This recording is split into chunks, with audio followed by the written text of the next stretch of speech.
Hi everyone, it's Linda and Michelle, and this is our third movie review of the day. Here we are again. Only it's cold now. We just came out of the theater, and it's really getting cold.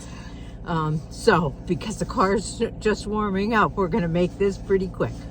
The movie we saw, Ferrari. And I'll tell you what, I was convinced we had seen this movie before, or a movie of the same title before, but when I went back and looked in 2019, we saw Ford versus Ferrari.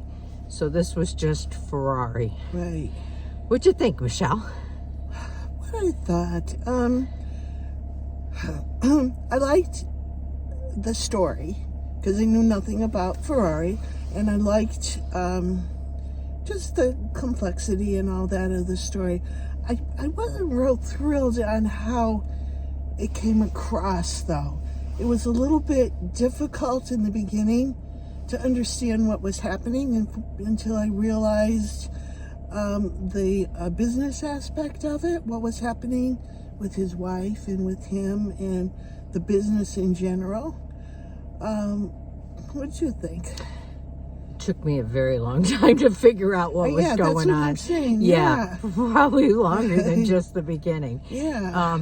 All right, let's start here. Because I was thinking we saw this before, I did a quick Google search of Ferrari to see if the last movie, what it was called or what it was about. And in that quick little search, I caught something that said, actually a couple of quick articles, just titles, I didn't read them, but they said that Adam Driver was miscast as Enzo Ferrari. Let's start there. I don't know if he was miscast. I thought he did fine. Maybe somebody else would have played the part differently or better. I don't know. I will say this about Adam Driver. The last time I saw him was probably in a Star Wars movie, or there was a movie he was in called The Marriage or The Family or something like that, that got Academy Award acclamations. It might have even won. I don't know. But he was excellent in all those roles. I thought he was just as excellent today, but I will say that he's either aged a lot or they have made him much older for this movie. I think they did. I think he was supposed to be older. Yeah, he looked completely different. Like for a little while, I wasn't even convinced that was him. I had the same feelings.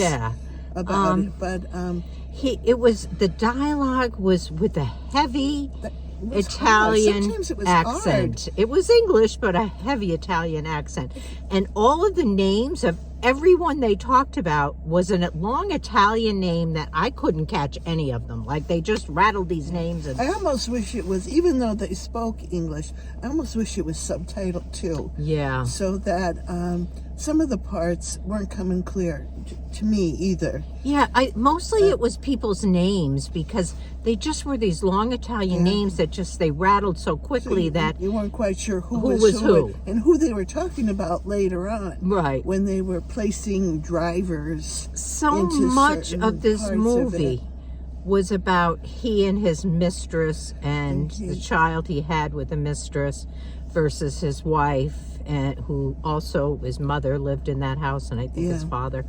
But in the end, it all came together, as they always do, and I kept waiting for that to happen. It's a story I didn't know about. I probably will do a little reading about it after this, just because it piqued my interest a little bit.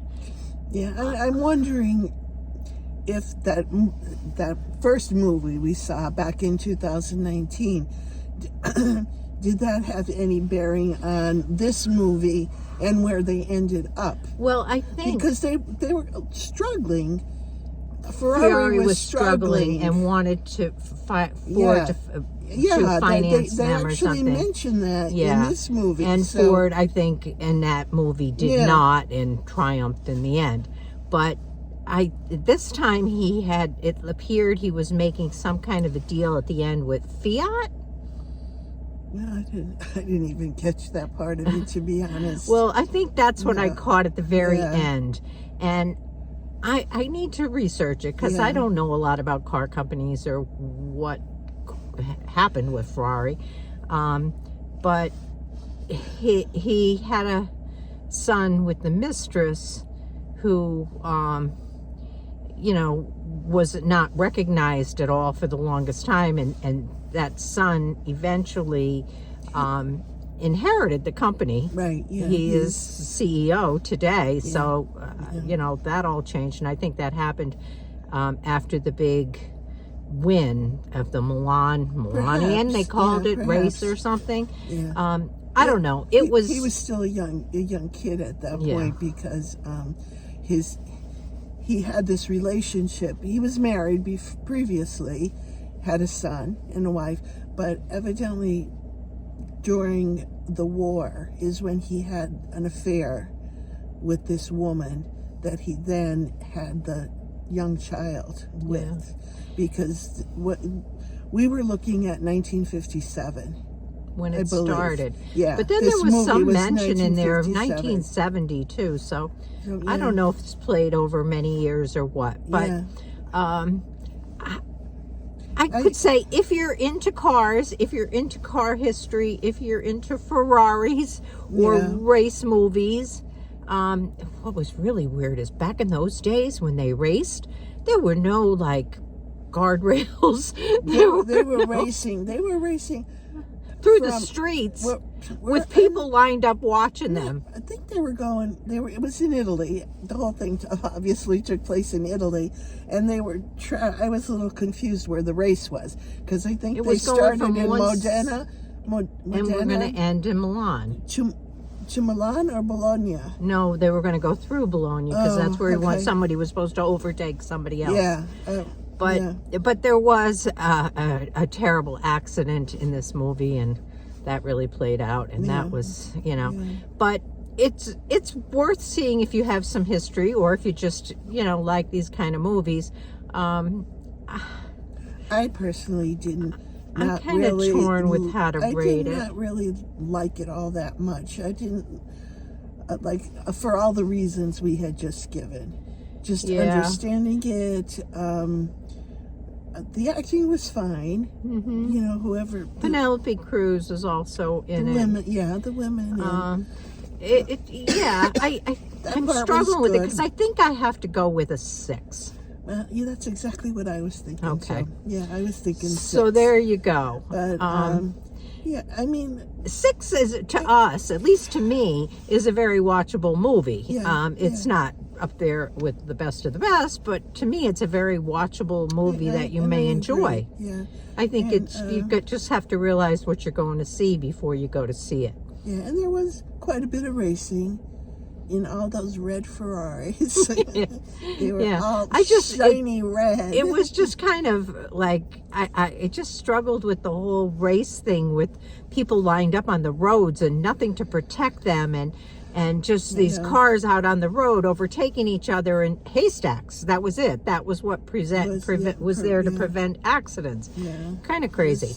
But you wouldn't see that today, although I guess we've had some major racing catastrophes in our country not that long ago. I mean, right? They even had at the beginning, they had an accident or two where they were just doing it on the raceway, and one of the drivers lost control for one reason, or something went wrong with the car.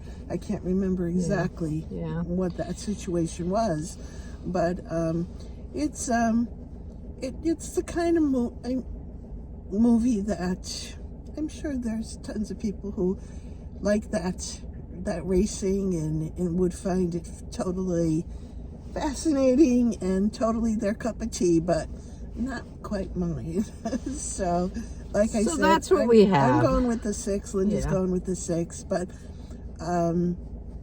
so Happy New Year. It is. We won't see you again before Probably New Year's because it's tomorrow evening.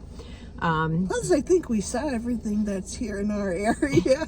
Everything we want to see at this point, we have seen. Yeah. There is that Hunger Games movie. We did see all the Hunger Game movies when they were out originally. That's still so out there's there. This prequel, which is still showing.